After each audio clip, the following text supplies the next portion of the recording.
इसके basically heat sinks IP65 में है। ये सारे का सारा सिस्टम जो हमारा है इसमें डुअल MPPTs है। सबसे पहले वायर्स के ऊपर आते हैं। ये जो वायर्स हमारे पास पड़ी है 4 mm में है, XL PO और PVC है, ठीक है, टिन कोटेड में है। ठीक हो गया। और ये complete proper as per standards के अकॉर्डिंगली है, ठीक है। इसके साथ हमारे पास ये M4 कनेक्टर है, इसकी बीच में बॉक्स है, ये भी IP65 में है, ठीक है। मैं लिथियम बैटरी देख रहा हूँ, तो हमें बहुत सारे जो कस्टमर हैं इसमें भी आजकल इंटरेस्टेड हैं।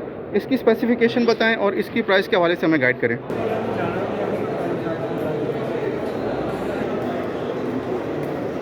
अस्सलाम वालेकुम गाइस, कैसे हैं? उम्मीद करता हूँ आप लोग खैरियत से होंगे। मैंने अपने चैनल पे जो लास्ट मुल्तान का सोलर एक्सपो था उसको भी कवर किया था। आज मैं मौजूद हूँ DHA मुल्तान एरिना में इंटरनेशनल सोलर एग्जीबिशन के सिलसिले में। चैनल को आप लोगों ने सब्सक्राइब नहीं किया, चैनल को लाइक शेयर और सब्सक्राइब कर दें। इस वीडियो को एंड तक देखिएगा गाइस। जो सबसे इम्पोर्टेंट बात मैं बताता चलूँ, बीच में कंटेंट का ब्रेक इसलिए आया कि जो गर्मी थी ना मुल्तान की, वो अनवेरेबल हो गई थी। इस वक्त भी हीट वेव बहुत ज़्यादा है, लेकिन ये है कि मौसम कुछ बेहतरी की तरफ जा रहा है, तो ये इंटरनेशनल जो एग्जीबिशन थी उसको मिस भी नहीं कर सकता था। आप लोगों के लिए नए नए ब्रांड्स भी एक्सप्लोर करने थे, तो आज मैं आया हूँ DHA मुल्तान में। वीडियो को शुरू करते हैं, टाइम आप लोगों का वेस्ट नहीं करते। चैनल को सब्सक्राइब कर दें, वीडियो को एंड तक देखें और अपना फीडबैक भी ज़रूर दीजिएगा। गाइस, हमारे साथ इस वक्त मौजूद हैं इंजीनियर साहब, जो कि सोलेक्टा कंपनी के रिप्रेजेंटेटिव हैं। ये आज हमें बताएंगे कि सोलेक्टा में कौन कौन से इनके पास इन्वर्टर्स अवेलेबल हैं, कौन कौन सी बैटरीज, उनकी क्या स्पेसिफिकेशन है। अस्सलाम वालेकुम सर, हमारे पास ऑन ग्रिड में इन्वर्टर्स अवेलेबल है सोलेक्टा ब्रांड का, ठीक है। इसके यानी कि दूसरों से बेनिफिट ये है कि ये कंपेटिबल है हाई पावर रेंज मॉड्यूल्स के साथ भी, ठीक है। इसमें DC की जो ओवर साइजिंग है वो 1.6 टाइम है। अगर मैं दूसरे इन्वर्टर्स की बात करता हूँ तो वो 1.5 टाइम्स होते हैं। ये 1.6 टाइम के ऊपर यानी कि हमारे पास देता है ये ओवर साइजिंग DC के लिए, ठीक है। दूसरा इसके अंदर AFCI फंक्शन जो हमने किया हुआ है वो इनबिल्ट है। AFCI फंक्शन क्या होता है?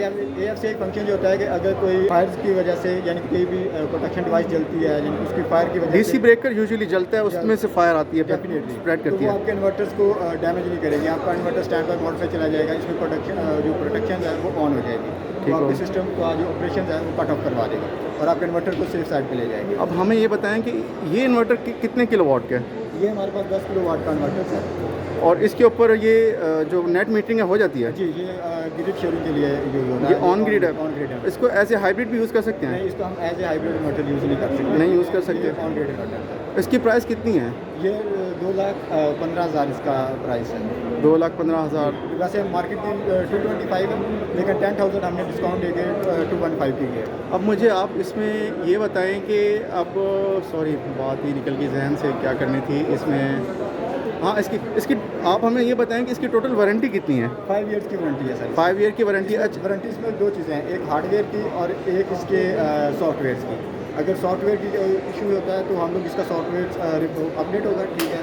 हार्डवेयर की साइड पे अगर कोई कार्ड में कोई इशू है, इसके तो मदरबोर्ड में इशू है, दैन इसकी रिप्लेसमेंट वारंटी है। रिप्लेसमेंट वो भी 5 ईयर है? वो भी 5 ईयर्स। अच्छा, उसमें ये होता है कि अक्सर कंपनीज ये करती हैं कि वो वारंटी तो देती हैं लेकिन वारंटी क्लेम नहीं होती, आए हुए आशाएँ होती है। ऐसा तो कुछ नहीं है? ऐसा कुछ भी नहीं है। हमारे हेड ऑफिस है, इसका सीरियल नंबर है, आप नेट से सर्च करें, ठीक है। वो सीरियल नंबर जिस डेट से जो कमीशन हो जाएगा ऑनलाइन होगा, उस डेट से आपकी वारंटी स्टार्ट हो जाती है। सर्विस सेंटर कहाँ कहाँ पे? लाहौर में।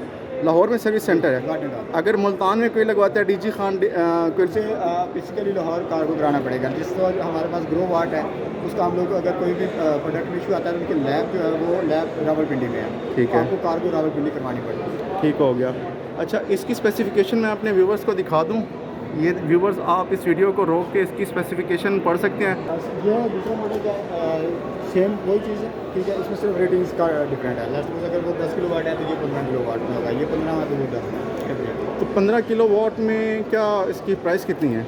15 किलोवाट की जो प्राइस डिफरेंस है वो 275 की है, और जो 10,000 डिस्काउंट के बाद ये 265 है। 265 का है। अच्छा, इसकी जो बिल्ड क्वालिटी अगर पीछे से बताएं, थोड़ा सा एक्सप्लेन करेंगे आप व्यूवर्स को? इसके बेसिकली हीट सिंक्स IP65 में है। ये सारे का सारा सिस्टम जो हमारा है इसमें डुअल MPPTs है, ठीक है। और DC स्विचेस वगैरह हैं। ये इसकी स्क्रीन है, ठीक है, जिससे हम लोग यानी कि मॉनिटरिंग कर सकते हैं अपने सिस्टम्स की। अब इसमें मैं ये देख रहा हूँ कि रन लिखा हुआ है और फॉल्ट लिखा हुआ है, इसका क्या मतलब इन हुआ? केस में अगर कोई फॉल्ट आता है तो ये लाइट्स इंडिकेशन होगी और ठीक है। रेड कलर की होगी। नॉर्मल कंडीशन में ये जो रन की कंडीशन में ये ग्रीन लाइट ब्लिंक हो रही है इसके। ठीक हो गया।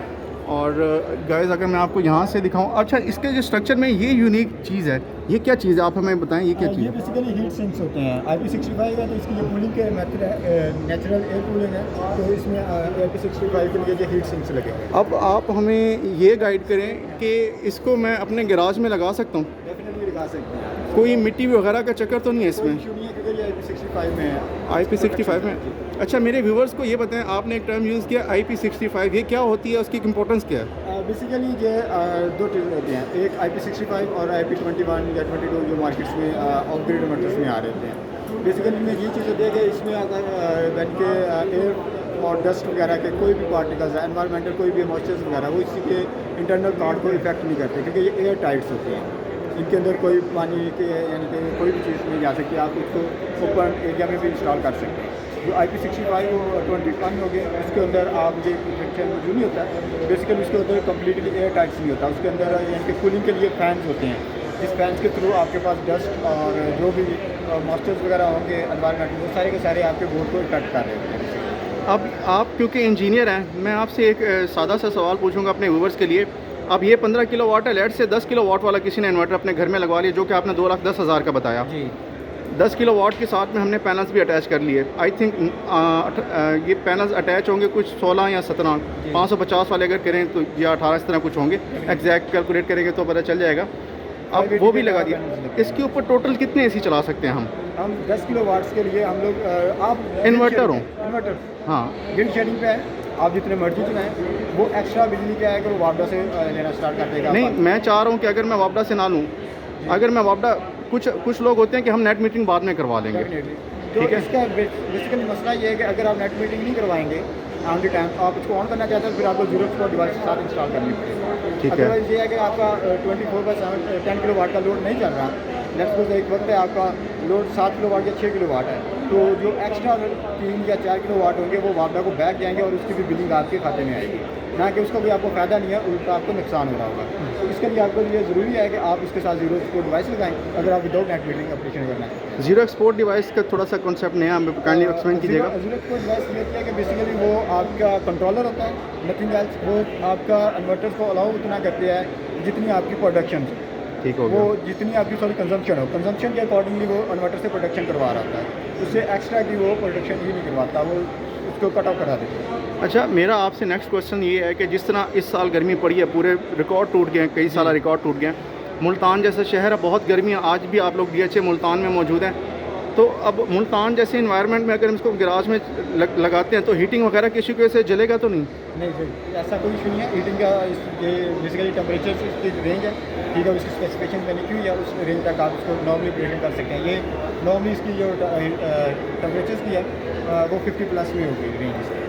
अब मुझे ये बताएं कि इस इन्वर्टर के हवाले से कोई ऐसी ख़ास बात जो कि दूसरे इन्वर्टर्स में इससे पहले जो मार्केट में सेल हो रहे हैं उनमें ना हो? नॉर्मली जो मार्केट में पहले चल रहे हैं उसमें यही चीज़ है जो मैंने आपको पहले भी बताई कि एक तो AFC फंक्शन इनबिल्ट नहीं है, ठीक है, सेकेंड DC ओवर साइजिंग बहुत कम है, और जिस तरह मार्केट में ट्रेंड है न्यू हाई पावर मॉड्यूल्स आ रहे हैं 600 वाट के, ठीक है, 600 से 695 700 वाट के आ रहे हैं, उनका करंट और वोल्टेज ज़्यादा होते हैं। बेसिकली आम जो रूटीन में यूज़ हो रहे हैं लॉन्जी हीमो 6 के या कैंडियन के 580 या 585 वाट वाले, उनसे वो ज़्यादा पावर के होते हैं, उनका करंट और वोल्टेज ज़्यादा है। तो दूसरे इन्वर्टर्स की MPPT वोल्टेज रेंज इतनी ज़्यादा नहीं है, या करंट शॉर्ट सर्किट करंट या ओपन सर्किट वोल्टेज की रेंज इतनी नहीं है जितनी हमारे वाले की। इसीलिए हमने ये मार्केट में ये रिसेंट पैनल्स के अकॉर्डिंगली ये सिस्टम को डिज़ाइन करवाया ताकि हम लोग का जो है ये हाई पावर मॉड्यूल्स के साथ कंपैटिबल हो। अच्छा मुझे मज़ीद बताइएगा कि इस वक्त सबसे कम कैपेसिटी वाला इन्वर्टर कौन सा, 10 किलोवाट का, 5 किलोवाट भी है? हमारे पास इस वक्त 10 किलोवाट का अवेलेबल है जो ऑन स्टॉक मौजूद है। अच्छा वैसे 5 किलोवाट का भी होता है 5 आपका? किलोवाट का भी है, और इससे कम नहीं है, ऑन ग्रिड में 5 किलोवाट से स्टार्ट है। तो 5 किलोवाट की क्या प्राइस है? 5 किलोवाट की बेसिकली इसमें जो प्राइस है वो इतना ज़्यादा डिफरेंस नहीं होता उसका, तो वो इसमें मार्केट में हमारे पास अवेलेबल भी नहीं है, तो उसकी प्राइस नॉर्मली कोई कोट नहीं कर सकते हम। अच्छा मैं वहाँ पे देख रहा हूँ कि आप लोगों के पास ब्रेकर्स भी हैं, वायर्स भी हैं, काइंडली हमें उस हवाले से भी थोड़ी सी रहनुमाई करें हमारी।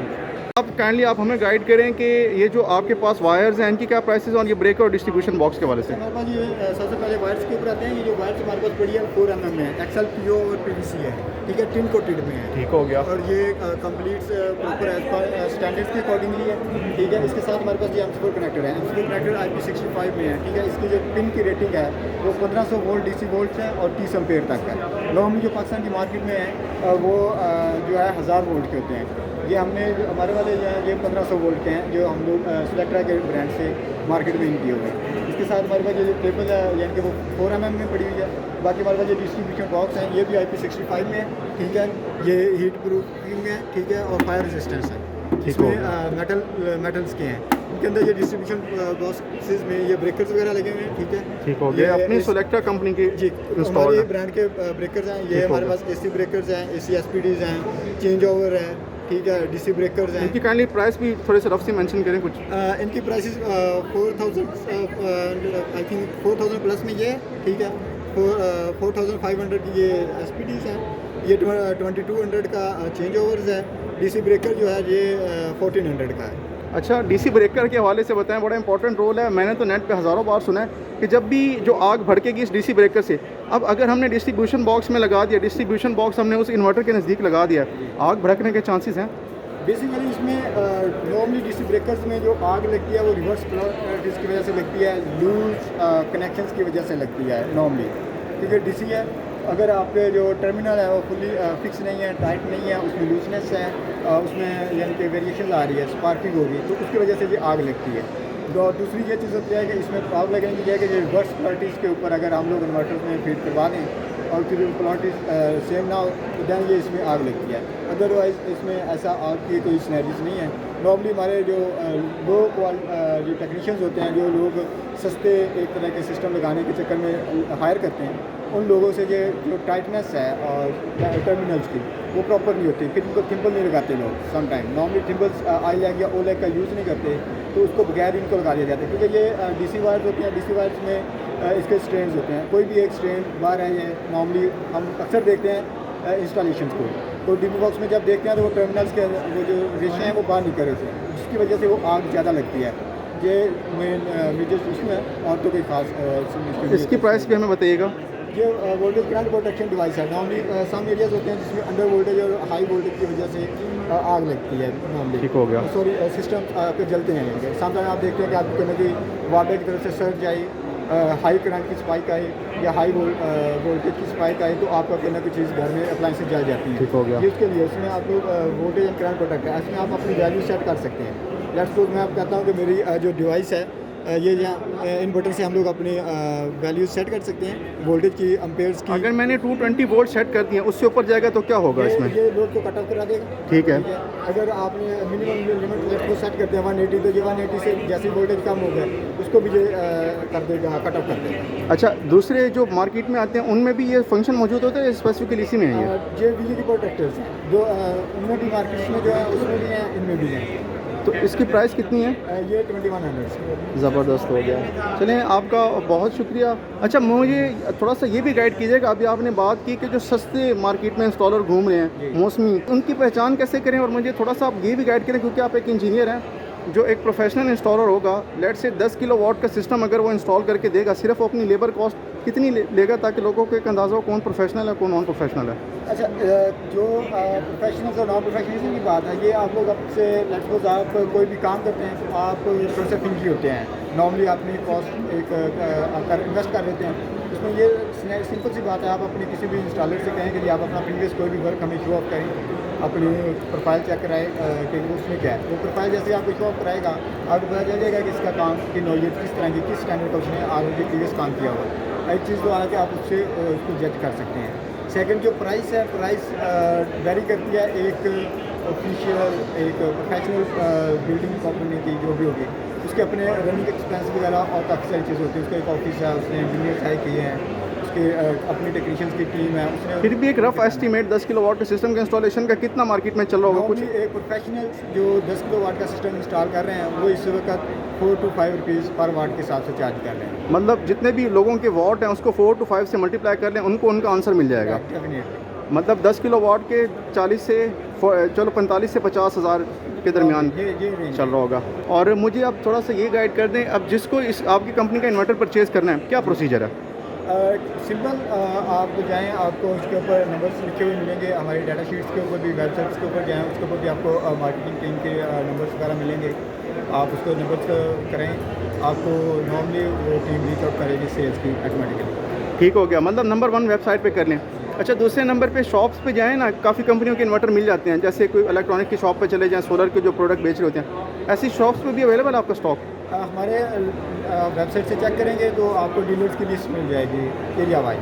हर शहर में डीलर है आपका? हर शहर में हमारे पास है। एक मज़ीद इन्फॉर्मेशन मैं आपसे पूछना चाहूँगा, अभी मैं लिथियम बैटरी देख रहा हूँ, तो हमें बहुत सारे जो कस्टमर हैं इसमें भी आजकल इंटरेस्टेड हैं, इसकी स्पेसिफिकेशन बताएं और इसकी प्राइस के हवाले से हमें गाइड करें। तो ये हमारे पास लिथियम बैटरीज हैं, बेसिकली ये 52 वोल्ट और 100 एम्पेयर्स में अवेलेबल है। 5 किलोवाट की बैटरीज हैं। ये इसकी जो सेल है इसमें 16 सेल्स हैं। ठीक हो गया, 16 सेल है। ये 16 सेल्स की बैटरीज हैं और ये IP20 में अवेलेबल है हमारे पास। इसकी जो प्राइस है वो प्राइस है रेंज है 325 से 3,25,000। उसकी वारंटी कितनी है? इसकी 5 ईयर वारंटी है, 6000 साइकिल है, 1 सी चार्ज और डिस्चार्ज है। ठीक हो गया, 6000 साइकिल है, 5 ईयर वारंटी है। जी। और इसके परचेज़ करने का भी प्रोसीजर वही है आपकी वेबसाइट से? सेम प्रोसीजर है। इसको अगर आप लोग 1 सी पे चलाएंगे, 1 सी स्पोर्टेड है, तो इसकी जो लाइफ साइकिल है वो 2500 से 3000 रह जाएंगे। अगर आप इसको 0.5 सी पे ऑपरेशन करते हैं, इसका मतलब ये है कि इसकी लाइफ साइकिल जो है वो 6000 है। अच्छा, चलें आप हमें कुछ इसके फंक्शन समझाएं। अच्छा, ये थोड़ा सा हमें समझाएं। बेसिकली ये इसके पॉजिटिव टर्मिनल है बैटरी के कनेक्शंस के लिए, ठीक है। ये हमारे पास नेगेटिव उसका बैटरीज के टर्मिनल्स हैं। इसमें COM 1, COM 2 और COM 3 ये हमारी कम्युनिकेशन है, जिससे हम लोग कन्वर्टर्स के BMS को सेट करते हैं। ये इसकी इंडिकेशन है, अलार्म्स हैं, रनिंग की कंडीशन है। ये सारी इसकी सेटिंग के पॉइंट है, स्विचेस हैं, ठीक है, SOC है, जिससे हम लोग सेट करते हैं इसको अपने हिसाब से। और ये इसका बटन है पावर ऑन करने के लिए और पावर ऑफ करने के लिए। इसके वेट काफ़ी लग रहा है इसका। 45 kg। Thank you. तो गाइज़, ये थी वीडियो मेरी जो सोलेक्ट्रा के स्टॉल की। उम्मीद करता हूँ आपके जो मोस्टली क्वेश्चंस आए होते हैं कमेंट सेक्शन में, वो इस वीडियो में एड्रेस हो गए होंगे। बहुत सारे लोगों ने प्राइस का पूछा होता है, प्राइस भी मैंने इनसे रिक्वेस्ट की थी स्पेशली कि आपने वीडियो में ज़रूर बतानी है। इसको बाय करने का जो प्रोसीजर है इन्होंने बता दिया कि इनकी वेबसाइट पर जाके आप लोग बाय कर सकते हैं। ऑफिशियल डीलर्स के कॉन्टैक्ट्स हैं, वहाँ पे हर सिटी का डीलर का कॉन्टैक्ट दिया गया है, आप लोग वहाँ से इसको परचेज़ कर सकते हैं। वारंटीज़ भी मेंशन की गई हैं, तमाम स्पेसिफिकेशंस भी। फर्दर आप लोगों के जो भी क्वेश्चंस हों कमेंट सेक्शन में ज़रूर बताएं और कमेंट सेक्शन में अपना फीडबैक भी ज़रूर दें। ये वीडियो कैसी लगी आपको। नेक्स्ट वीडियो में आप लोगों से मुलाकात होती है। अपना ख्याल रखें। अल्लाह हाफ़िज़।